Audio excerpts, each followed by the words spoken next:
Dr. Alex Grant steps off the shuttle onto the mining planet's barren surface, a desolate landscape stretching out before him. The sky looms heavy with dark clouds, casting everything in an unsettling twilight.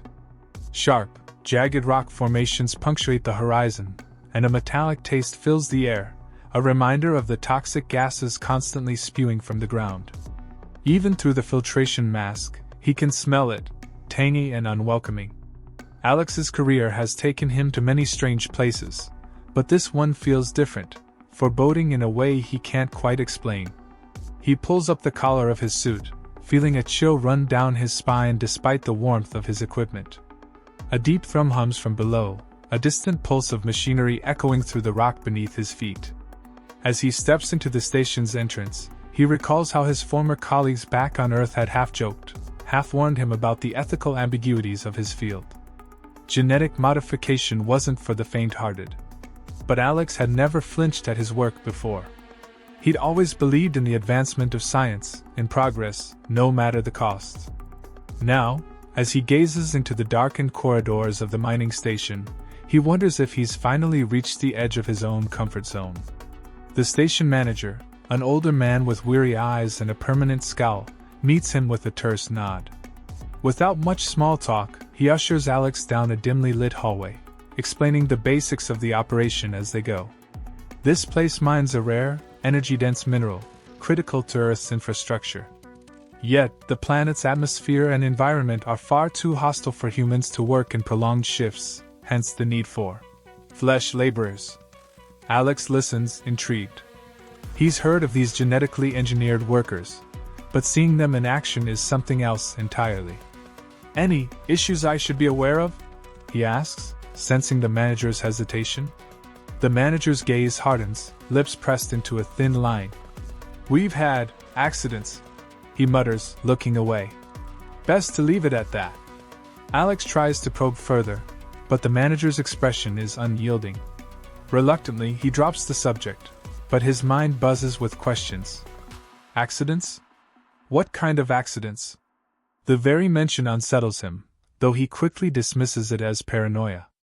New jobs always come with some friction, he's learned that much over the years. At last, the manager brings him to a wide observation window overlooking a sprawling cavern. Alex leans forward, eyes adjusting to the dim lighting as he spots the flesh laborers for the first time. They move through the shadows, pale figures bent under the weight of heavy mining tools. Their skin is a sickly shade of gray, stretched tight over elongated limbs. Even from a distance, he can tell something's wrong. They look almost human, but not quite.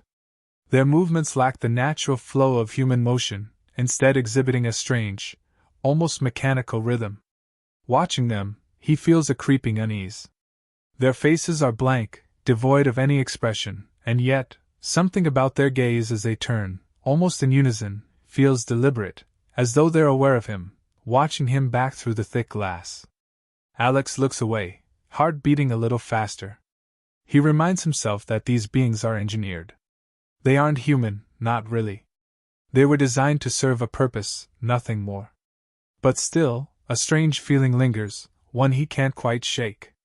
The manager clears his throat, breaking the silence. They do their job, he says, almost as if reading Alex's mind. Hard labor, all day, every day. Don't need much, just basic sustenance and direction. Perfect workers, honestly. Alex nods, though his gaze flickers back to the laborers. They've returned to their tasks, but their movements still seem wrong. It's not just the eerie synchronicity, it's as if there's a flicker of something inside them, a spark of consciousness where there should be none. As they move deeper into the station, the hum of machinery grows louder, and the corridors become narrower. The harsh fluorescent lights cast stark shadows against the walls, adding to the sense of confinement. Alex notices a faint smell in the air, a blend of antiseptic and something more organic, almost like decaying flesh. The manager glances at him as they pass by a thick door marked "Restricted Access." "We don't let just anyone in there," he says, his voice dropping. "R&D labs. That's where we conduct the genetic engineering." Alex raises an eyebrow. "Anything I should know?" The manager shrugs. You're here to make sure they're operational, not to ask questions. Remember that. The words sting, but Alex keeps his composure. He's been in this field long enough to know when to push and when to back off. For now, he'll observe and analyze. Maybe he's imagining things, letting his nerves get the better of him. But as he glances back down the hallway, a shadow flickers at the edge of his vision, a laborer standing still, watching him. Alex blinks, and the figure turns away, shuffling back into the darkness. Alex is escorted into the sterile, blindingly white lab, his footsteps echoing against the pristine floor. Every surface is scrubbed clean, yet the coldness of the room feels anything but pure. A series of screens line one wall, each displaying genetic profiles and sequences. The complex web of DNA strands shown there reflects both human and alien characteristics, tangled together to form something entirely unnatural. A scientist hands him a tablet loaded with logs, detailing the process behind the creation of the flesh laborers. Alex scrolls through it, seeing how human DNA is fused with genetic material harvested from alien organisms found on nearby planets. These genetic cocktails are adjusted to make them highly resilient, resistant to toxins, and most importantly, obedient. It's meticulous, chilling work, stripping away humanity, twisting biology to fit a mold that serves only one purpose: labor. As Alex delves into the logs, certain entries stand out, detailing past experiments. Some laborers were malformed, others deteriorated rapidly, and disturbingly, a few developed what the logs describe as anomalous cognitive patterns. These failures, he learns, were summarily destroyed. Yet he finds subtle mentions of strange behaviors, signs of emerging personalities or fragmented memories, fragments of human identity that defied their engineered purpose. These entries are cold, clinical, the notes brushing off these developments as minor setbacks. A creeping unease settles over him as he imagines these beings, these half-human creatures, coming into awareness only to be obliterated as soon as they stray beyond their designated role. The logic is familiar. His old research team used similar language to justify morally questionable experiments. Necessary sacrifices. They'd called it then, just as his current colleagues refer to the laborers now. And yet, there's an unsettling undercurrent to the words, a sense that any deviation from mindlessness is met with swift and merciless correction. As days pass, Alex tries to discuss these concerns with his colleagues, but every attempt is brushed aside. They don't share his reservations, or if they do, they're careful to hide them. Conversations in the lab feel hollow, clinical, all business. Questions about the laborers are met with sidelong glances and tight-lipped replies. Isolation creeps in. He feels like an outsider, the only one unwilling to accept the hollow answers he's given. Memories of past projects resurface, reminders of times he chose to ignore his own misgivings for the sake of advancement. Now, he questions every decision he's made, every ethical corner he's ever cut. Here, in this bleak lab, he feels like he's standing on the edge of a moral chasm, his choices staring back at him through the empty eyes of these creatures. While reviewing recent logs, he comes across a specific series of laborers that were designated as A4-21. Unlike other batches, the A4-21 units displayed higher cognitive functions than anticipated, even forming primitive language patterns and responding to stimuli with distress rather than mechanical compliance. Their behavior turned erratic, culminating in violent outbursts.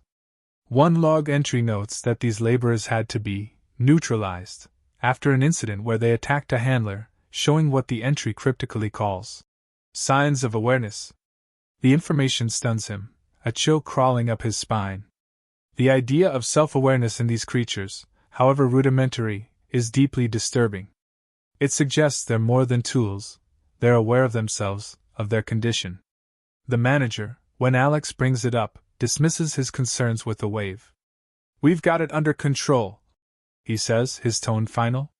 "These issues only happen when a batch doesn't meet specifications. Just focus on your work, Doctor." But the manager's reassurance feels hollow, the words rehearsed.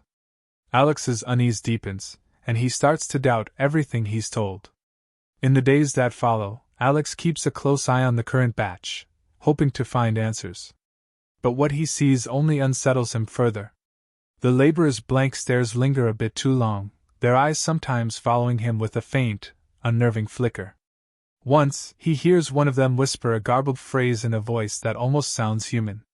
He freezes, feeling a chill as the laborer stares at him, its eyes empty, but something flickering inside. These incidents grow more frequent. A laborer pauses mid-task, staring off into the distance, as if lost in thought. Another, when left alone, picks up a discarded tool and holds it awkwardly, as if trying to remember what it's meant to do. It's not supposed to be possible. They're engineered to function without conscious thought. And yet, there's something unmistakably deliberate about their actions, like they're grasping for something beyond their programmed purpose. Alex finds himself in a growing state of horror. It's as though they're waking up, becoming aware of their reality. And what could that mean for them? If they're beginning to understand their existence, their status as disposable tools, what would they feel? Anger? Despair? It's a question that gnaws at him, a horror that's as intellectual as it is visceral. He tries once more to address it with the staff, but again, they wave him off, dismissing it as coincidence or mechanical malfunction. "We've seen it before," one of the technicians says with a shrug. "They're just glitches. It'll pass." Yet as Alex walks through the lab, his sense of dread only grows. He's no longer able to dismiss the flickers of humanity he sees in their eyes. In the silent hours of the night, he lies awake, haunted by the whispers and empty stares. He begins to wonder if these creatures, whom they've treated like machines, are beginning to understand the horror of their own existence. And the thought, that realization, is almost too terrifying to face. While reviewing the latest batch of genetic samples, Alex's attention is caught by strange anomalies. There's something inexplicably wrong with the genetic sequences, fragments that seem to morph and rearrange over time in ways that shouldn't be possible. He rechecks his data, double-checks his equipment, but the abnormalities persist. The DNA appears to be reacting, as if alive and mutating in response to something in the environment. He dives into old research logs, desperate for an explanation. The deeper he digs, the more a disturbing theory begins to take shape. This planet, with its unique energy field, is exerting an influence on the flesh laborers at the molecular level, interfering with their genetic stability. The mutations he's observed are not just random, they're the result of this planetary interference. The planet itself is destabilizing the very structure of their DNA, triggering unpredictable changes. Alex realizes with a shock that this interference might be the catalyst for the laborers' erratic behavior and bursts of awareness. The energy field doesn't just mutate them physically, it's somehow breaking through their mental suppression. This energy seems to unlock fragments of memory, dormant instincts, and perhaps, a sense of self. His heart races as he considers the implications. They are becoming conscious, not by design, but because the planet itself is reshaping them, awakening something in them that was meant to remain buried. In the days that follow, Alex's curiosity becomes something closer to obsession. He sifts through archived records, determined to understand the laborers' origins. And then, buried in a restricted log file, he finds the horrifying truth. The laborers are not solely engineered from scratch. The base material, as it's clinically termed, is human, cloned from genetic samples taken from deceased miners and convicts who once worked here. These humans were altered, their DNA spliced with alien material to create a workforce resistant to the planet's toxicity. The revelation hits him like a punch to the gut. These laborers, these creatures he had assumed were engineered tools, were once human beings. He feels nauseous, the walls seeming to close in around him as he stares at the screen. The beings that shuffle through the caverns in silence, the ones he's watched for days, were never just biological robots. They had origins, identities, lives before being twisted and stripped down to blank, mindless shells. And now, under the influence of this planet, fragments of their former selves are clawing to the surface, desperate to break free. In a cold sweat, he marches to the manager's office, anger and guilt churning inside him. He demands an explanation, forces the manager to confront the inhumanity of what they're doing. But the response he gets is chillingly matter-of-fact. You think Earth would survive without resources from this planet? The manager sneers. These laborers are necessary assets. They're tools, Doctor. Get a grip. The words hang in the air, each one feeling like a weight pressing down on him. Alex realizes that he, too, is complicit in this atrocity. He's no better than the others, aiding in a system that not only exploits but annihilates any traces of humanity in these beings. The guilt gnaws at him, but the horror is greater. He can't change this, can't undo what's been done. Any attempt to raise concerns is met with cold indifference or veiled threats. Yet something else has started to unnerve him even more. The laborers, those silent, hollow-eyed creatures, seem to have noticed him. He feels their gazes lingering on him, longer and more intently. They look at him with eyes that are blank yet somehow haunted, as if they're recognizing something.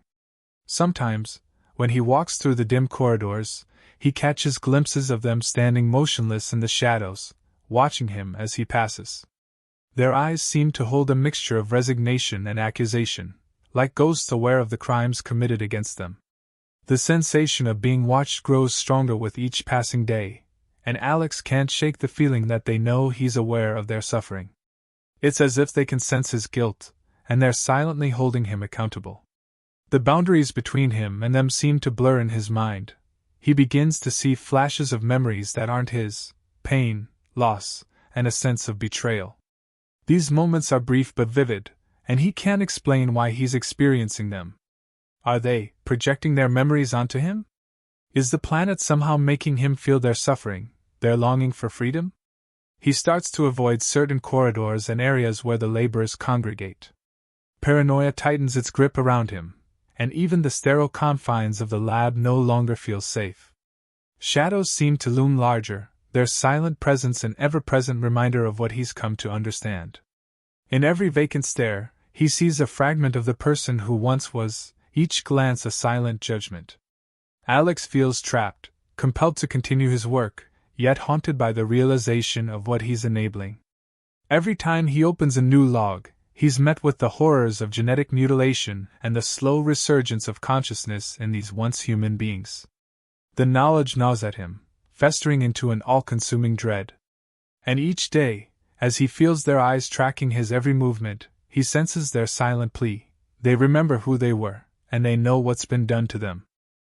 The quiet breaks one day when a chilling scream echoes down the corridors. Alex rushes to the commotion and arrives just in time to see a laborer, one he vaguely recognizes from recent evaluations, lunge at a scientist. It's a swift, brutal attack, the laborer's pale, sinewy hands wrapping around the man's throat. The scientist struggles, clawing desperately at the laborer, his gasps choking into silence. The laborer's eyes are vacant but filled with a haunting rage, a depth of feeling that was never meant to be. Security scrambles to subdue it, and in a frenzy, they fire multiple rounds. The creature falls, spasming on the floor, but not before it releases a sound that chills Alex to his core. It's not just a scream, it's a voice, a human voice, ragged and pained. "Why did you make me?" it cries out, the words mangled but unmistakable. The sentence is punctuated by a sickening silence as the laborer finally goes still, its glassy eyes fixed on nothing. The scene leaves Alex shaking, and he's barely able to process what he's witnessed. The rest of the team is equally shaken, but the response is swift, a tight lockdown, with the station manager barking orders to tighten security. "We can't let one bad apple stop operations," he says, his voice grating with forced calmness. But Alex knows this is just the beginning. The scream and those words will haunt him for the rest of his life. The horror gnaws at him, feeding a frantic, simmering desperation. Alex can no longer tolerate this madness. He can't stand the thought of creating more laborers, only to subject them to this nightmarish existence. Fueled by a wild determination, he makes a rash decision. He's going to sabotage the lab. If he can disrupt the systems, perhaps he can halt production long enough to force a review, a reevaluation of this whole twisted project.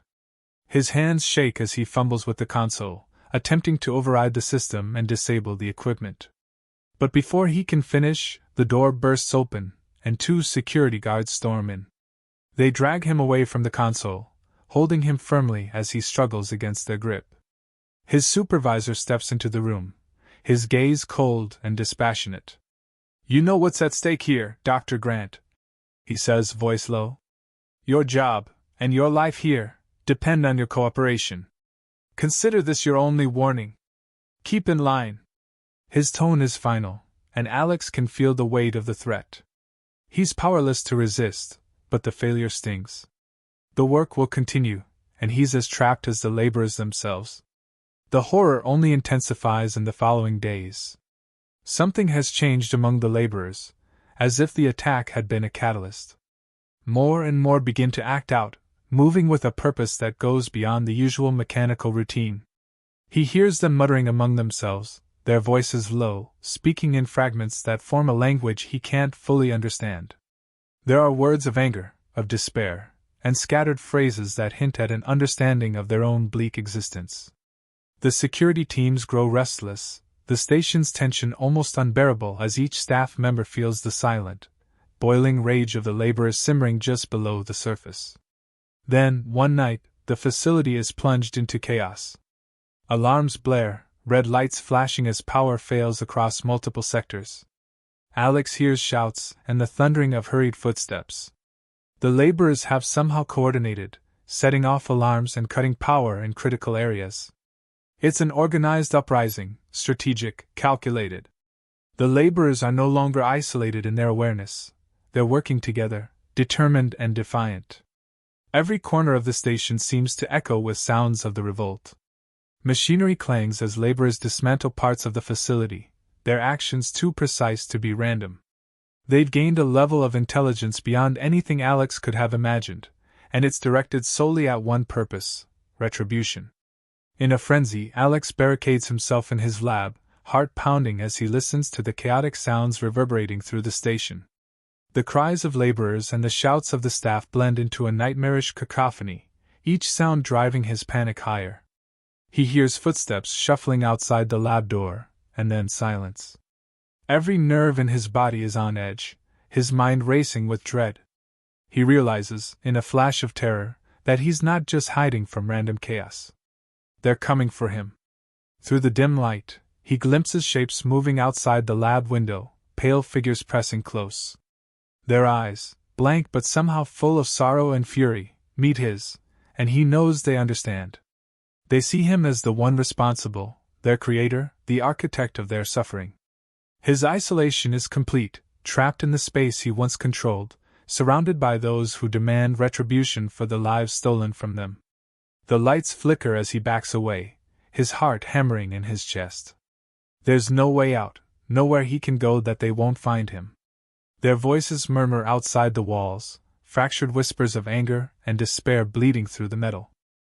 Alex's grip tightens on a metal bar as he stands frozen, hearing the sounds of locks breaking, glass shattering. The laborers are forcing their way into the lab. The reinforced door finally gives way, and pale, distorted faces appear in the opening. Their expressions aren't blank this time. They are filled with accusation, with a searing pain and fury that Alex has only ever seen in nightmares. One by one, they file in, surrounding him in a circle, their gaunt faces locked onto his, their hollow eyes filled with an unmistakable, haunting awareness. As they close in, Alex stammers, his voice cracking with desperation. "I didn't know. I didn't realize what they'd done to you. I was following orders. I'm so sorry." His words fall flat, swallowed by the thick silence that presses around him. The laborers remain unmoved, their eyes narrowing, fingers clenched in silent fury. Finally, one of the laborers, a woman with vacant but knowing eyes, steps forward, raising a trembling hand toward him. Her fingers shake, not with weakness, but with the force of restrained emotion. She points directly at him, and a voice that's both human and monstrous escapes her lips. "You made us this way. You gave us pain." Alex's heart races as he stumbles back, but the press of their bodies blocks every path. He stammers another apology, but it's hollow even to his own ears. They look at him with an intensity that burns through his soul, and he feels as if they're not just judging him for what he's done, they're laying bare every twisted choice, every line he crossed.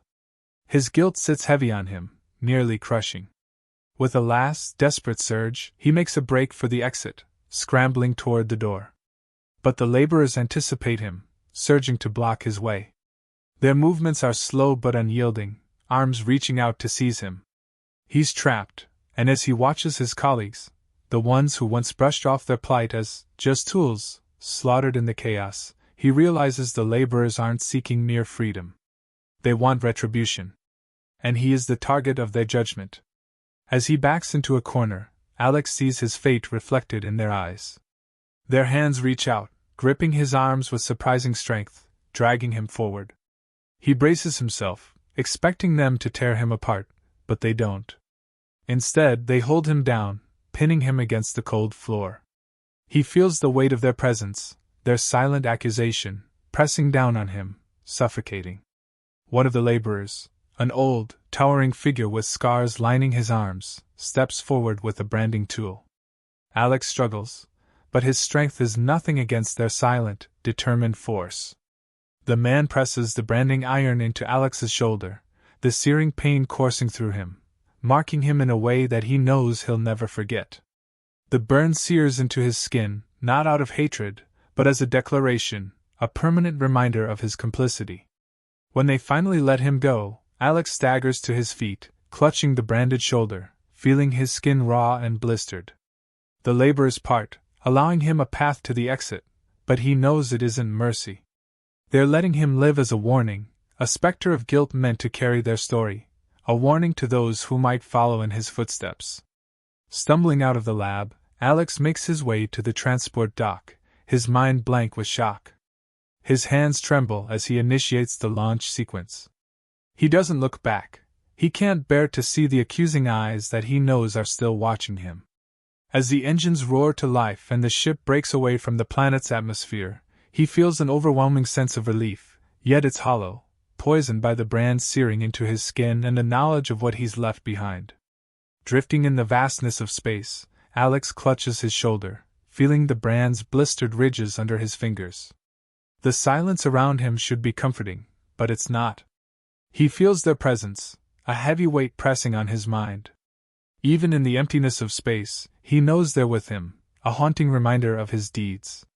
Long after the planet has faded from view, he feels the laborers' eyes boring into him, their voices echoing in the back of his mind. He whispers to himself, his voice breaking, "They're still with me." He knows he can never escape the shadows he's created. And with every passing moment, he realizes that his torment has only just begun.